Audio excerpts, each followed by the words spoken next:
This past week, prosecutors announced the police officer who shot and killed an unarmed protester during the U.S. Capitol riots, Ashley Babbitt, will not face criminal charges.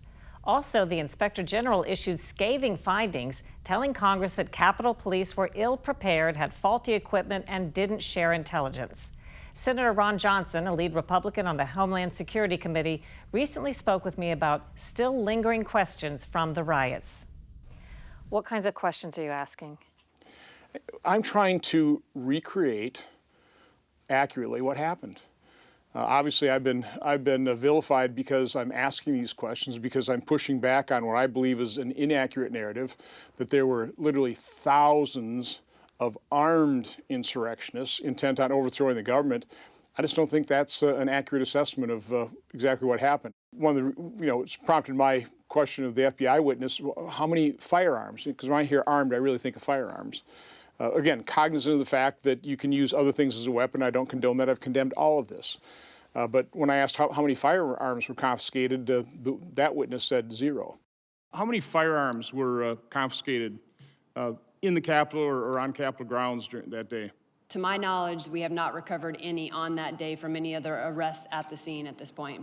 The narrative is that there were thousands of armed insurrections, and they're trying to broaden that to make people believe that the 74 million Americans that voted for Donald Trump are somehow suspected domestic terrorists or potential armed insurrections themselves. And I think we have to push back on that narrative, because that's just not true. The vast majority of people came to the Capitol. Now they're trying to put pressure on people like me to vote the way they wanted me to vote, and I didn't do so. But that's their First Amendment right. But there's a much smaller subset that actually breached the Capitol and committed violent acts.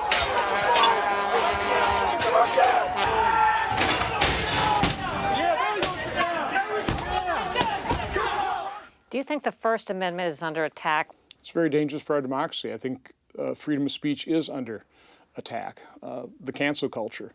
You need to be able to express yourself, but I don't know why all of a sudden people are afraid of information. I mean, it started in our university system. They're supposed to be all about free expression of ideas and teaching and exposing our young people to the broad spectrum of knowledge and of political thought.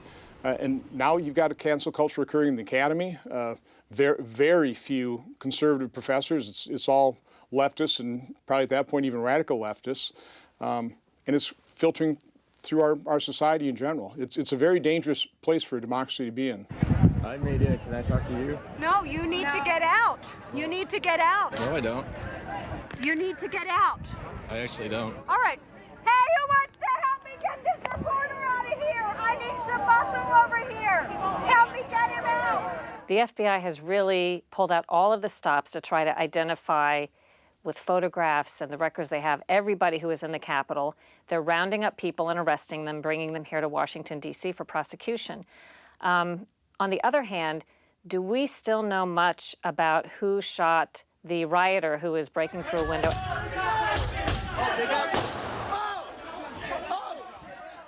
Ashley Babbitt was shot and killed, apparently unarmed.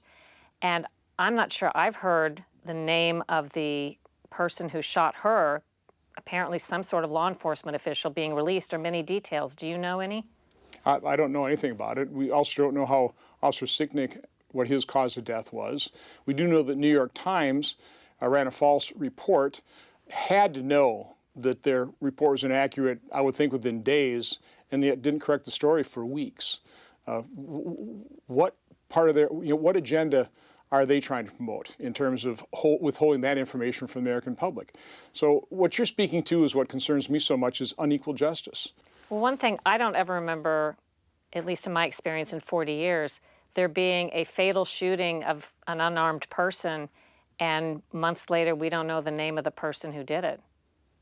No, I agree. It again speaks to unequal justice. Did you get some answers to what happened leading up to the Capitol riots? I've gotten no response from either the former or acting Sergeant of Arms. We did get a pretty good response from Capitol Police, raised more questions, so we're going to go back and ask some follow-ups and get a briefing. There's no reason why we shouldn't have more information. Regarding Ashley Babbitt's death, prosecutors acknowledged what they call the tragic loss of life and offered condolences to her family, but they said they could not establish that the officer who shot her did not reasonably believe he acted in self-defense or to defend members of Congress.